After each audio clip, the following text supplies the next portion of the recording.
Está começando o Identidade Dom, o podcast do universo do ensino superior. No episódio de hoje, a professora Anne Caroline volta a participar para falar sobre a parte 2 do tema Educação Inclusiva com foco no autismo. Muito obrigada, então. Como na última aula a gente acabou tendo toda essa discussão maravilhosa, a gente acabou não chegando ao fim dos slides, então eu trouxe aqui uma recapitulação bem rápida para que a gente possa dar seguimento na aula de hoje. Como eu mencionei, a aula passada foi uma aula geral para que a gente pudesse entender do que se trata a educação inclusiva, né?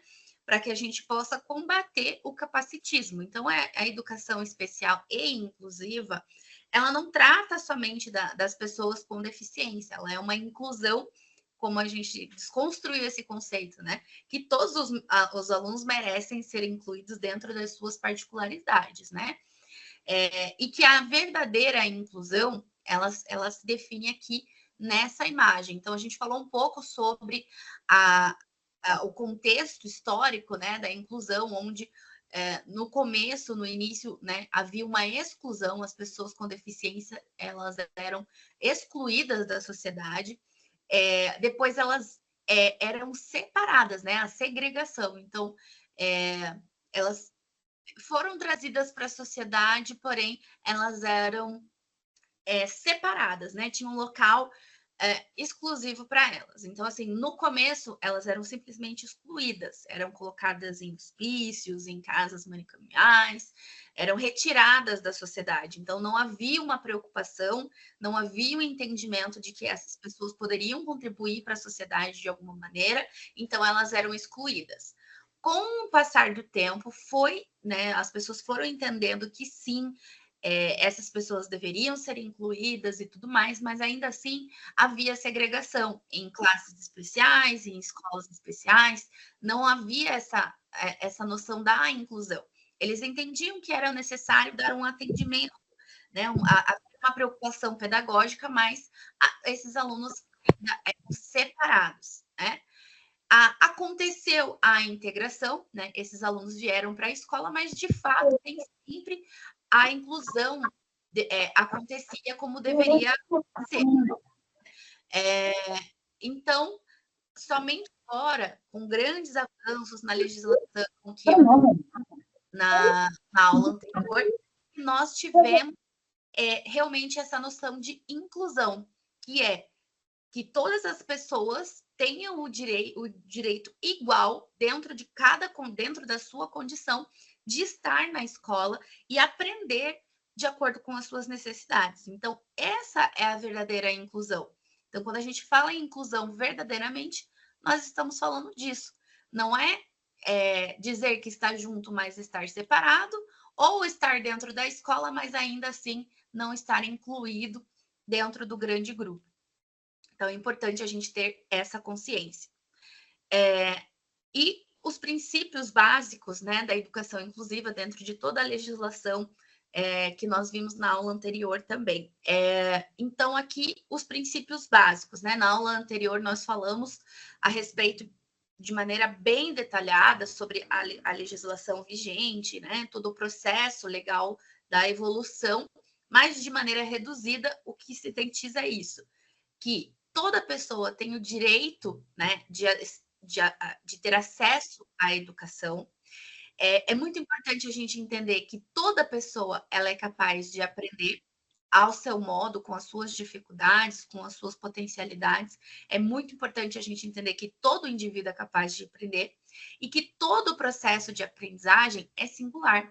Então, cada pessoa vai ter o seu ritmo de aprendizagem, as suas necessidades de aprendizagem, e nós temos que estar preparados para lidar com a diversidade, com o todo, né? Então, não é somente pensando que somente esse aluno aqui ou esse aluno aqui vão ter alguma dificuldade.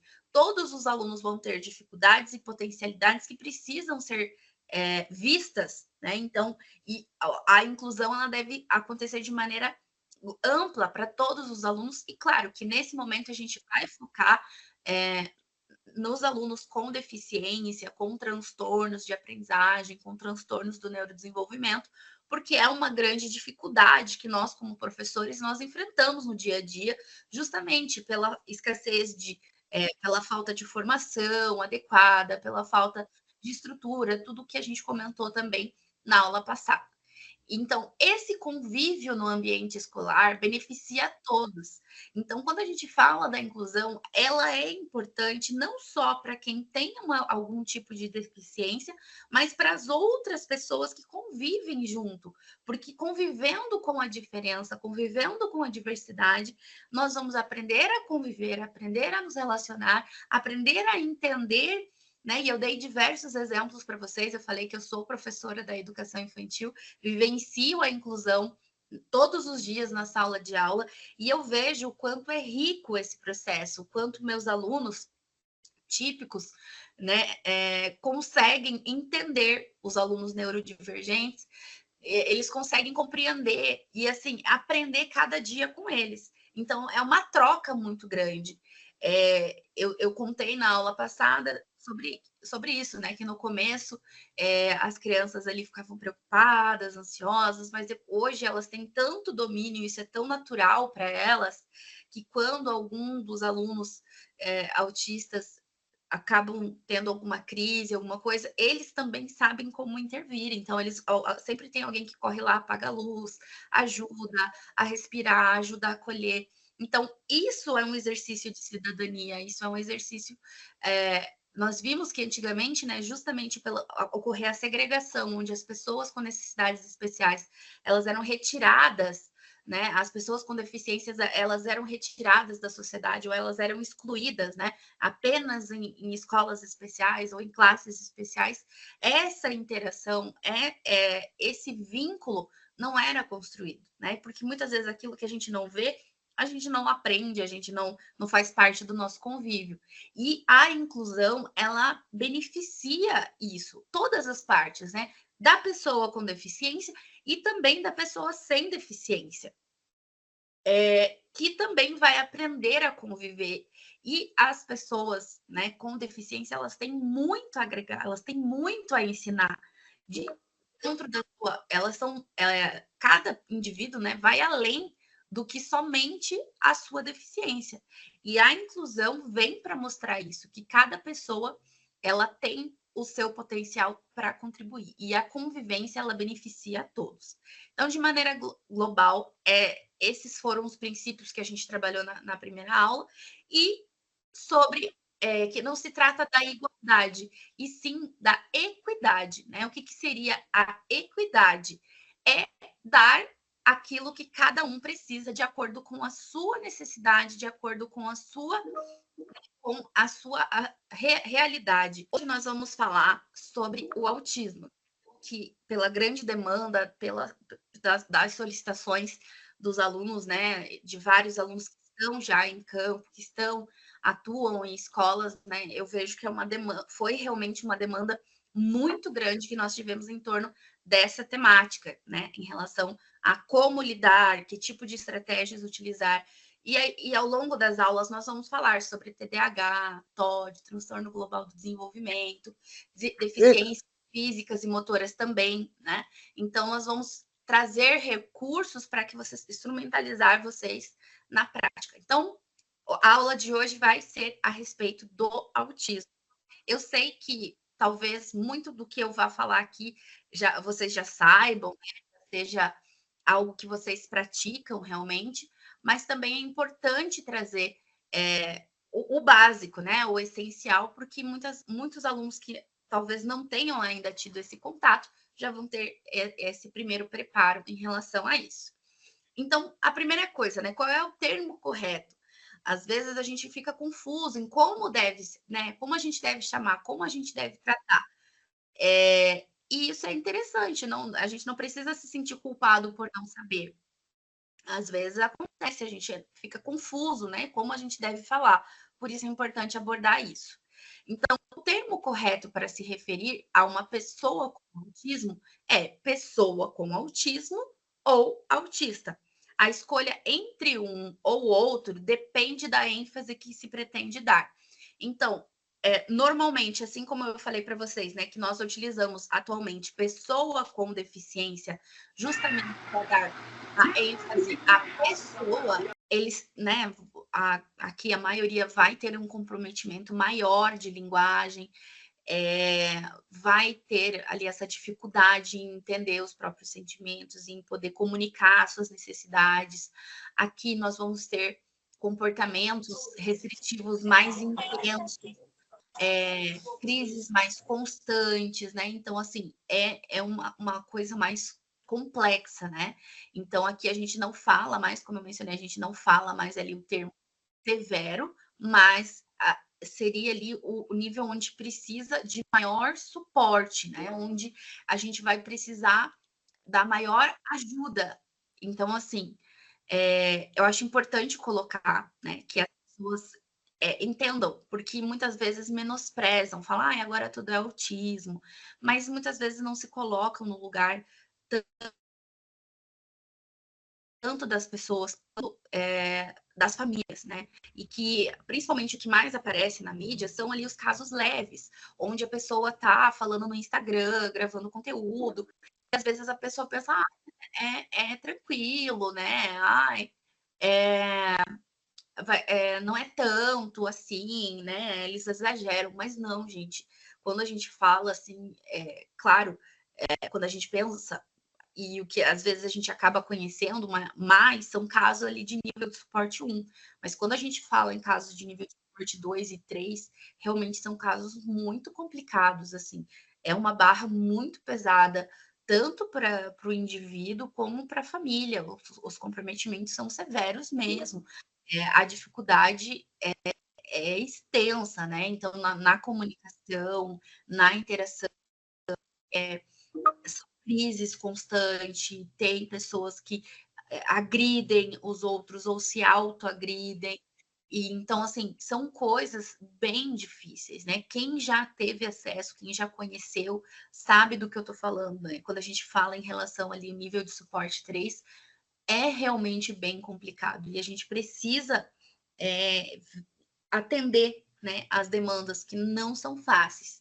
Eu tenho um aluno com nível de suporte 3, com outras comorbidades associadas, ele não verbal, então, assim, é muito complicado. Na verdade, ele evoluiu bastante, né? Hoje em dia ele chega a falar algumas palavras, mas ainda não com a intenção de se comunicar, e ele tem muita dificuldade, as pessoas têm muita dificuldade real, assim. As famílias, né, sentem muita dificuldade até em sair de casa, em se deslocar. Toda a questão de estímulos ali realmente é muito complicada. Existem casos ali de seletividade alimentar gravíssimas, né? Onde a criança, a adolescente, enfim, realmente não aceita praticamente nenhum alimento e geram ali outras comorbidades relacionadas à saúde, justamente pela questão da alimentação. Então, são coisas assim que realmente não são fáceis. E quando a gente fala sobre isso, é importante conhecer e entender as dificuldades que as famílias e que os professores, que a própria, né, o indivíduo sofrem ao longo da vida dele ali como um todo. E aí a gente tem essas nomenclaturas que também são importantes a gente entender. Então, não verbal, verbal, a gente escuta, ah, ele é autista não verbal, ele é autista, e se a criança, né, muitos taxam como não verbal. Não verbal é alguém que não fala, mas ele se comunica. Então, mesmo um autista que seja não verbal, ele se comunica. Isso é importante a gente entender que até mesmo a ecolalia é uma forma dele estar tentando se comunicar, né? Dele estar tentando aprender, e a gente precisa também buscar meios alternativos para estabelecer a comunicação com esses alunos, né? Então, assim, essa pessoa ela não utiliza verbos para se comunicar nem por meio da fala, nem por meio da escrita. Então, ela é uma pessoa não verbal, mas não significa que ela não se comunica. Ela pode se comunicar ali, né, com expressões faciais, seja um choro, seja uma reclamação ali, uma vocalização, né? Hum, hum, esse, né? Como eu falei, esse meu aluno ele não utiliza ali a fala, mas ele mostra as expressões, ele pega a minha mão quando ele quer alguma coisa, ele pega a minha mão e mostra o que ele quer. Então, apesar deles não utilizarem ali, né, as palavras, os verbos, né, escritos ou falados, eles buscam maneiras alternativas de se comunicar. Daí nós temos ali a pessoa não falante ou não oralizado. É alguém que não se comunica através da fala, mas pode empregar outras formas de linguagem verbal para se comunicar, se expressar. Então, nós temos ali a pessoa não consegue falar, mas ela escreve ou ela mostra, né, aponta com imagens o que ela quer, ela consegue se comunicar. E aí, né, ou essa pessoa ela é não falante, mas ela é verbal, porque ela consegue utilizar verbos, né, indicar verbos para se comunicar, mesmo que seja de uma forma diferente do que é propriamente dita. Então, nós falamos não falante ou não oralizado. E nós também falamos pouco falante, né, pouco verbal, que é aquela pessoa que consegue falar algumas coisas, mas que ela não consegue falar tudo, ou ela não utiliza a fala para conseguir comunicar tudo o que ela quer. Ela ainda está nesse desenvolvimento, e isso é muito comum no autismo, a gente ter ali, né, verbal, não verbal, não falante, não oralizado, ou pouco verbal, pouco falante.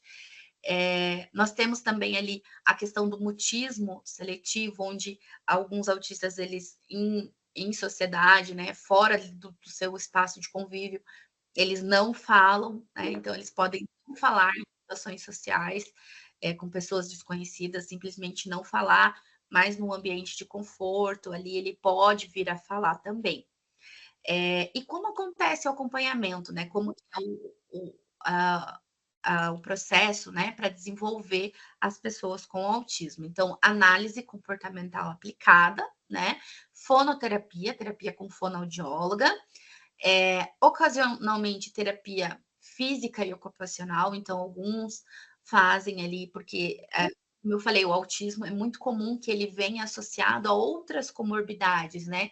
Então, podem ser comorbidades ali motoras, alguns podem vir a ter dificuldades motoras, outros têm dificuldades, outros distúrbios, né? Então, pode vir autismo, TH, autismo, IDI, né? Deficiência intelectual. Então, ele normalmente pode estar associado a outros distúrbios, a outros transtornos também, né? Então, aí a gente tem esse caso, né, de quem apresenta alguma, pode vir a precisar ali de terapia física mesmo, terapia ocupacional também, acompanhamento psicológico, acompanhamento psicoeducacional, terapia medicamentosa e o acompanhamento pedagógico. Então, esse seria o ideal, né? Que o nosso aluno tivesse lá, né? Psicólogo, terapeuta ocupacional, que fizesse TO, né? Que fizesse integração sensorial, que fizesse acompanhamento com psicopedagogo para auxiliar na questão da aprendizagem, porque só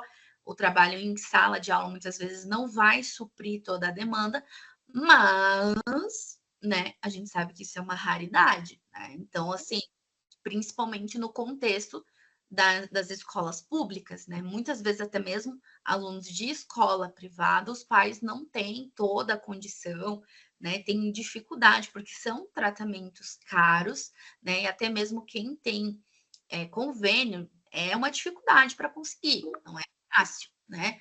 Então, a gente tem essa dificuldade porque o aluno não recebe todo o tratamento que deveria receber.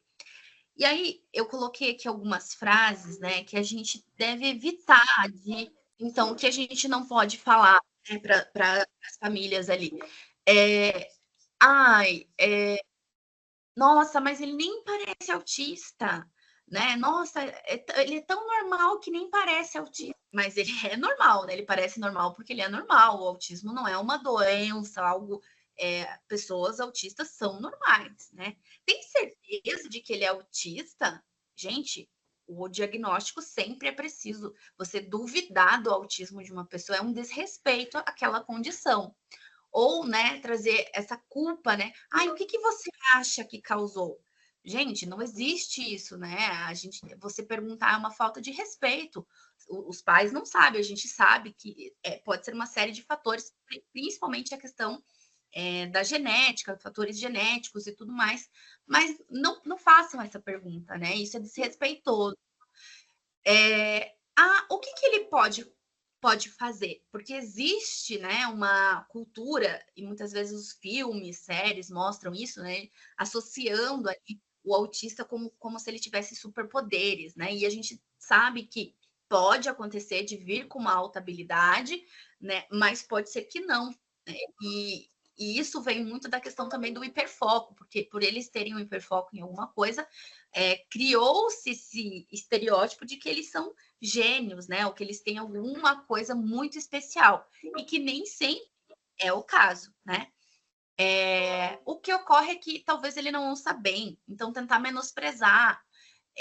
Sempre será assim? Sempre terá autismo? Então são coisas que são ruins, né? Para a pessoa autista ouvir, para a família também. Então, nós, como professores, não devemos fazer esse tipo de pergunta. Isso não é legal, isso é antiético, então a gente precisa eliminar do nosso vocabulário. Agora chegamos na parte prática, né? De que como a gente pode utilizar. A gente já entendeu ali o que é o autismo, os níveis de autismo, né? As características de das pessoas com autismo, e agora o que em sala de aula a gente pode utilizar. Então, assim, a gente tem que ter várias cartas na manga. E não, como eu falei, não existe uma receita pronta, mas tem coisas que a gente pode utilizar que vão ajudar. Então, ter uma caixa de apoio com esses materiais alternativos. Então, ali com poppets, coisinhas, né, de colocar no dedo, areia cinética, luminárias, são coisas que acalmam, né, e que ajudam. E é importante ter esse tipo de material, não só com crianças, mas com adolescentes, adultos, ter recursos. Porque a maioria, a maior parte dos alunos autistas, eles vão ter que ter pausas, né? Como eu falei, eles se sobrecarregam de uma maneira muito extensa. Então, a gente precisa ter essas coisas para ir aliviando a atenção deles. Como eu falei, muitos podem ser não verbal ou ter dificuldade nessa comunicação, e nós precisamos fornecer meios de suporte comunicativo visual. Então, ter cards com imagens ali, até mesmo das coisas do dia a dia, ou ter uma rotina visual. O suporte visual ajuda muito nessa comunicação, porque muitas vezes eles vão ter dificuldade de comunicar o que eles querem, o que eles precisam, o que está incomodando. E assim, aqui eu coloquei alguns modelos e que valem. Esses aqui são mais direcionados para crianças, mas existem também para adolescentes. E se vocês pesquisarem esses modelos, né, de suporte comunicativo visual, vocês vão encontrar muito, né, modelo ali para você imprimir, e cada um vai fazer de acordo com a sua necessidade, né? O que vai precisar, o que esse indivíduo, né? O que essa criança consegue falar, o que ela não consegue. Então, por exemplo, ela tem dificuldade para mostrar que ela está com fome, que ela está com sede. Não, esse ele consegue fazer isso, mas ele tem dificuldade para dizer, por exemplo, quando ele está chateado, quando ele está irritado. Então, vocês vão ter que analisar cada um dentro do seu contexto para fazer. Mas o suporte comunicativo visual, gente, é muito importante. Eu acho assim que é interessante todos os professores terem esse tipo de material, porque em algum momento vai precisar, vai utilizar. E aqui com os maiores, né? As crianças, eles ainda ficam incentivando ali, né, o desenvolvimento da fala, mas quando chega lá na adolescência, nós temos muitos que não se não oralizam, né? Não chegam nessa parte, vão ser ali não verbal, e aí eles precisam de tecnologias assistivas. E hoje em dia nós temos os tablets de comunicação, então ali, através das imagens, digamos, essa seria a versão mais tecnológica, né? Essa outra versão aqui que eu mostrei para vocês é uma alternativa para quem tem menos recursos de você conseguir, e que a pessoa, que a criança, adolescente tenha esse manual, esse material em mão para ela poder mostrar, você mostrar para ela, né, ir falando de uma maneira direta, isso ajuda nessa comunicação, ou ter ali a tecnologia assistiva também. Outra coisa que é muito importante, rotina visual. Isso muito para as crianças, mas ali mostrando, né, o passo a passo, como a gente falou, eles são muito apegados à rotina. Eu coloquei modelos aqui que são mais para crianças, mas com adolescentes eles precisam também dessa previsibilidade do que vai acontecer. Então, é muito importante nesse momento a gente também estabelecer algum modelo de rotina. Então, ali a gente tem um quadro de imagens, outra ali a gente tem as figurinhas que vão colocando, né, para entender a sequência de cada coisa que vai acontecer. E aí nós temos as atividades adaptadas, né? Então, assim, procurar sempre fazer enunciados diretos, né? Lembrando que os com autismo tendem a ser muito literários e precisam de uma comunicação direta e eficaz. Então, evitar ali duplo sentido, evitar dar vários comandos ao mesmo tempo. Então, pedir uma coisa de cada vez. E o enunciado, a mesma coisa também. Então, não peça ali, explique, justifique. Não, pede uma coisa, depois pede outra coisa. Procurar incluir imagens, como a gente falou, eles têm dificuldade na comunicação verbal. Então, a gente precisa incluir imagens e associar isso para tornar mais simples, mais claro, né? Então, assim, quando, principalmente com criança, então, falar menos possível. Então, não adianta você falar para a criança: oi, fulaninho, venha, sente, não sei o quê, nanana. Não, você quer que a criança sente, então fala assim: vamos sentar, sentar. E dá ênfase no comando: sentar, comer. Vamos levantar, levantar. E repete a ação que você quer que a criança execute. Então, a gente tem que dar pistas, né, do comportamento e muitas vezes até conduzir e fazer o manejo dessa criança, né?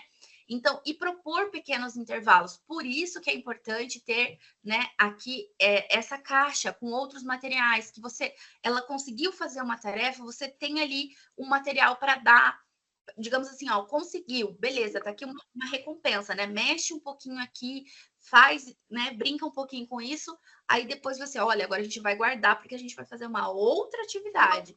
Isso ajuda muito nessas transições, né, entre atividades. E com os alunos maiores, né, adolescentes, é muito importante, tem estratégias que funcionam muito de uma maneira muito bacana, criar cronogramas, mapas mentais, cards com informações, né? Então, fazer ali pequenos resumos e colocar em cards para que o aluno, né, até alguns assim colocam uma argolinha e ali vai virando, isso sintetiza que o aluno organize as ideias, né, de uma maneira resumida e mais clara. Fazer linhas do tempo ajuda muito e garantir essa previsibilidade. Então, ter a rotina, mesmo que não precisa ser, né, num cartaz na sala, como a gente faz na educação infantil, fundamental, mas que ele tenha no caderno dele, né? Que ele tenha essa previsibilidade, isso ajuda. Ter um espaço isolado e calmo para fazer as provas, isso também é um direito que eles têm, isso é previsto até em lei, né? E esse suporte para ele se reorganizar, entender que quando vai acontecer alguma mudança, a gente precisa dar um tempo e um espaço para que esse aluno se reorganize. E isso é muito importante. Outra coisa, né? O manejo de crises. Primeiro passo é entender que as crises vão acontecer, né? Fazem parte da vida da pessoa que tem autismo. Mas existem coisas que a gente tem como auxiliar, né? A gente não vai evitar, mas a gente pode entender ali como que a gente pode fazer esse manejo. Então, a gente vai tentar antecipar essas situações que possam gerar crises, né? Manter a calma. Então, como que eu vou antecipar, professora? É conversando com a família, entendendo, olha, o que ele gosta, o que ele não gosta, o que gera, né? O que geram as crises nele e tudo mais. E aquilo que estiver ao seu alcance e possa ser modificado, você consegue antecipar. Claro que nem sempre a gente vai conseguir, mas vão ter momentos em que a gente vai conseguir prever uma coisa ou outra ali para tentar adaptar e ajudar eles da melhor maneira possível, né?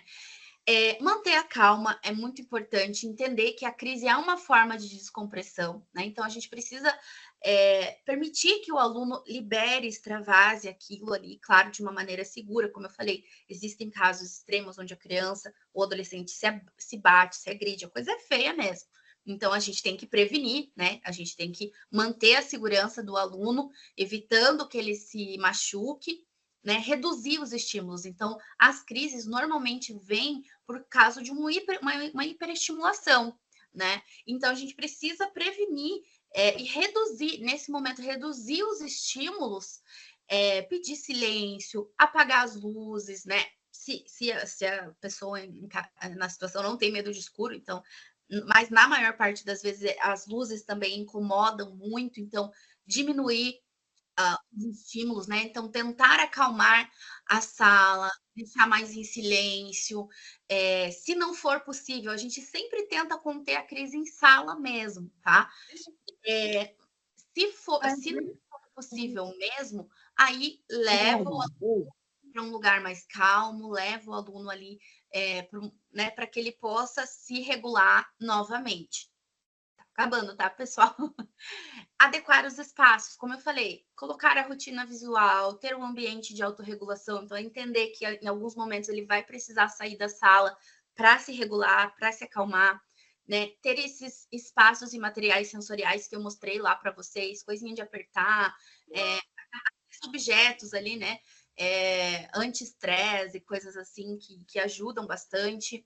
Atividades adaptadas com enunciados diretos, com imagens, aproveitando o interesse da criança, adolescente, né? Esses reforçadores, então, assim, conseguiu fazer, pode brincar um pouquinho aqui, né? Ou vai lá, dá uma voltinha. Então, isso é interessante ali, né?